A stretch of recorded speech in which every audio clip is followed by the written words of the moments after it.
Zambales, House of Representatives, Erwin Tulfo, ayun, Green Hills, House of Representatives. Itong lahat po ng binanggit ninyo na mga ngayon ay naglilingkod na miyembro ng House of Representatives, yung iba naman ay wala na, kailangan patibayan natin sa magitan ng inyong individual o sama-samang paglalahad na tama lahat na sila ay nakatama. Mga pangalan ng mga Marines kung sino ginagawa nila ng pera ng malita. Ngayon, pakinggan natin at bawat pangalan ng mga politikong buhaya, ibo natin! At ibo natin ang mga pangalan ng mga buhayang politiko na nagluksay sa kaban ng bayan. Napakinggan natin ang isa doon, ang hari ng Bendalo. Kapag nag-Bendalo ka, ang epekto sira ulo. Yan si Erwin. Yan si Erwin Tulfo. Erwin Tulfo. Ang Tulfo niya, T-U-L-P-O. Tulfo. Tulfo. Kung balik na rin mag-putol. Tuplok. Meron na? Ay, hindi kaya. Kaya inagaw niya ang Blue Ribbon dahil siya mabisigahan. Diba? Tatay Ben, Yeah. ang konsepto ni Tulfo ng Blue Ribbon, yung sa mga disco sa mga baryo. Kaya nga. Kung sino may ribbon, yun ang pwedeng sumayaw. Yan. Hindi para sa yan, Blue Ribbon. Blue Ribbon. Those may Blue Ribbon, tumagitna at sumayaw. Yun po si Tulfo. Walang alam sa function bilang senador. Ikinapital niya lang ang masa. Dahil sikat, naging senador. Pero ang kanyang karakter at kakayanan, taliwas. Ang tawag sa kanya ay Erwin Sylvester Stallone Tulfo. Kasi sinurinder niya ang kanyang peke na US passport sa US Embassy. Ang pangalan niya doon, Sylvester Stallone Sylvester Stallone. Erwin Tulfo. Kaya napanluloko sa taong bayan. Bendalo, Nabudol nga tayo. equal sira ulo. Sira ulo. Okay. Diba? Mayroon na mga dapat mapakinggan.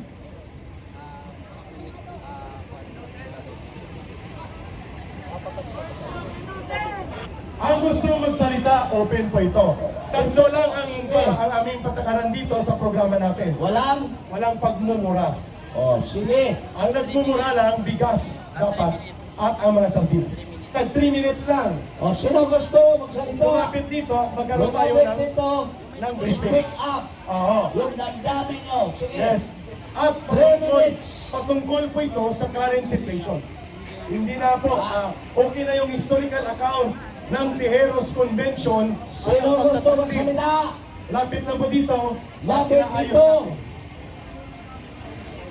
Ang gusto kumain, mamaya, pipalista natin dito kay grupo ni Tatay Ben ranks. At kukunin natin ang mga listahan basta tag 3 minutos at may kabuluhan sa ating mga pinag-uusapan. Walang pagmumura.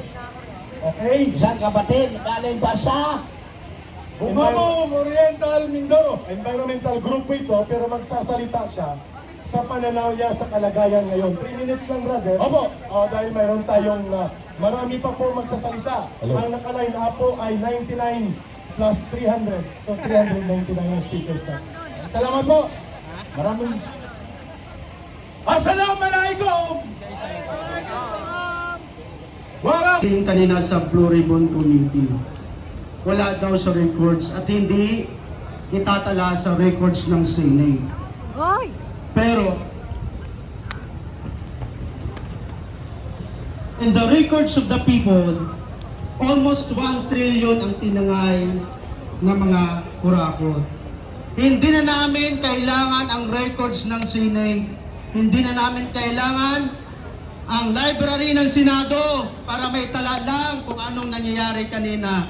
Enough na nalaman ng sambayanang Pilipino na mali-maleta ang ninakaw ng mga kurakot na politiko. Kaya ho tayo nagkagulo ng ganito. Unang-una, dahil may mga tatakbo sa 2028 na hindi na makapagantay. Kasi alam nila, matatalo ho sila. Hindi daw naka-record yun. Ano yun? Baliwala. Ang mga talunan sa 2028 sa ICC kumakapit! Grabe pang pandikla. Ginagawang sandala ng ICC para mabawasan ng mga senador na bumoto sa impeachment. Ngayon, may dalawang nawalan senador, pilit nilang bawasan ng threshold to vote. No? Ang matatamaan nito yung numbers of voting ng mga senador pagdating sa impeachment. Pag hindi sila nagtatagumpay, gagamitin ulit nila ang threshold na ito na mababa para doon sa Constituent Assembly na binabalak nila. No? So lahat ng mga kababayan, Luzon, Visayas, Mindanao, tayo po ay magmatsyag. Wala pong susuko dahil lahat ginagawa na nila para lang masira ang Duterte. Hindi po Duterte ang may kasalanan kung bakit ang mahalang pilihin ngayon.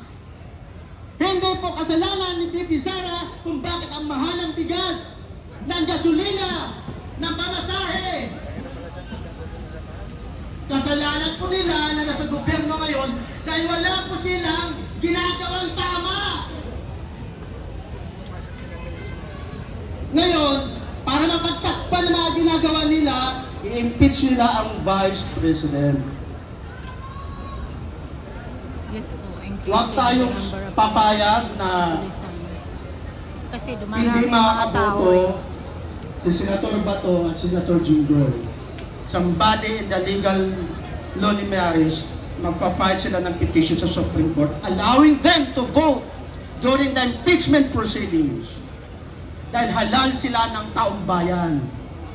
Ngayon, ang ginagawa nila, ang threshold na ginagamit, kaya nagkakaroon daw sila ng majority ay 22 na lang sila. Pinatay na nila ang dalawa.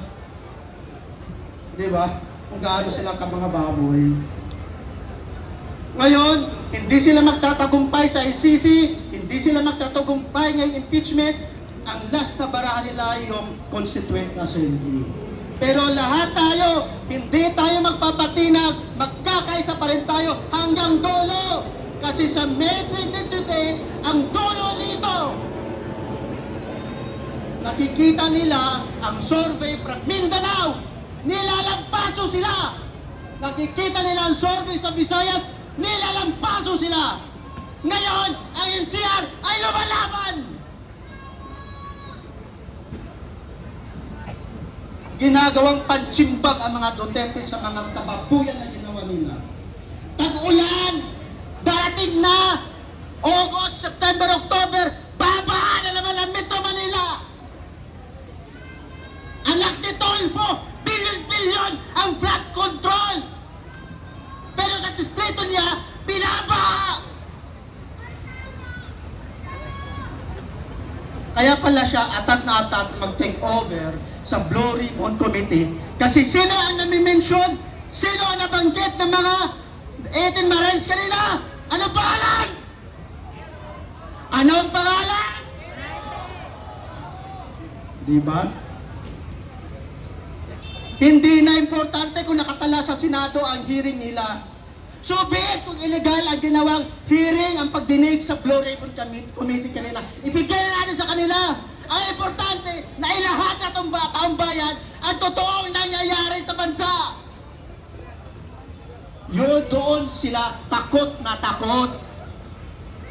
Pinahirapan, halos walang mitsang pinapapasok, halos nagka-jam, walang signal, lahat tinatanggalan ng ano. Pero buti na lang, marami tayong nagmamasid, marami nag-share ng info doon sa hearing. Darating si Sibol, ang buhang liwayway at masisilayan din natin ang aninag ng araw sa May 2020.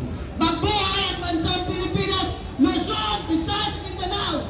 Huwag tayo magpapatalo sa mga pinayumak na mga banyagang walang inatupag kundi manggigipit sa taong bayan. Mabuhay tayo lahat. Okay? kami. Maraming salamat po, kapatid na Chad. Ngayon, yung nawala ng cellphone ay yung aming senior citizen na magiting na natutulog dito. Andito na, may bumalik, may nagbalik. Alam naman natin, basta Duterte, hindi magnanakaw. Yes! Basta mga Duterte supporters, mga matitino ang utak. Hindi malilikot ang kamay. Kaya Nay, asan ka na? Mainit-init pa ang iyong cellphone. Asan na? Si nanay po,